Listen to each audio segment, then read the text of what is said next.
Hours ago. Not weeks, not months, hours. The Mexican military just killed the most wanted man in the Western Hemisphere.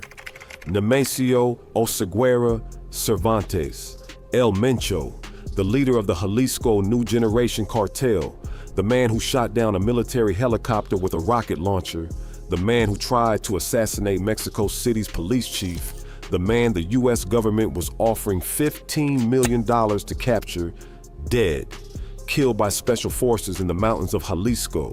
And right now, as you are watching this, 6 Mexican states are on fire, buses burning, highways blocked, gunfights in the streets, the cartel's response to losing their leader. But here's what makes this story insane.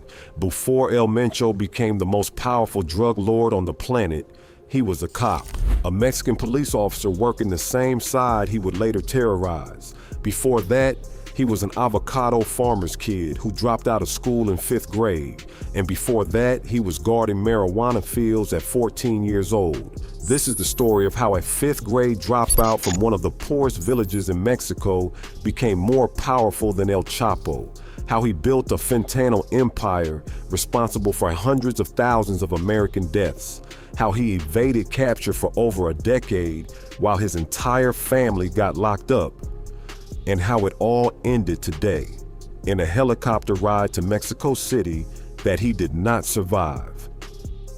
July 17, 1966, a village called Naranjo de Chila in Aguililla, Michoacan.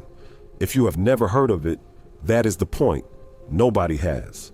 It is a farming community in the mountains of western Mexico. Dirt roads, no running water, families growing avocados because that is what the land allows. The Oseguera family has nothing. Nemesio is born into a house where dropping out of elementary school is not a choice, it is survival.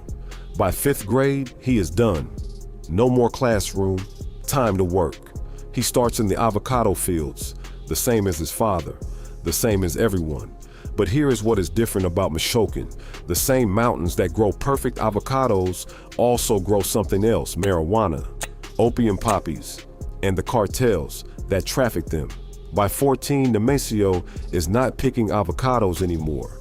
He is guarding marijuana plantations for the traffickers, standing watch with a rifle while older men do the harvesting. Think about that, 14 years old, armed, working for drug traffickers, but he is smart enough to see the math. The farmers stay poor, the traffickers get rich, and the only way out of those mountains is to become one of them, or leave entirely. He chooses both. Sometime in the mid-1980s, Nemesio crosses the border illegally into California. He is maybe 18 or 19 years old. He speaks limited English. He has no papers, no money, no connections, but he has something else. He knows the drug trade. He ends up in the San Francisco Bay Area, using fake names to stay hidden.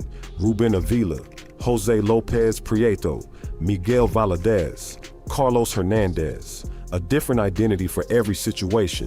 In 1986, he is arrested in San Francisco for possession of stolen property and for carrying a loaded gun.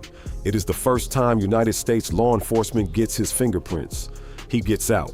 He goes right back to the hustle. By the early 1990s, he has moved up, not just dealing, but distributing.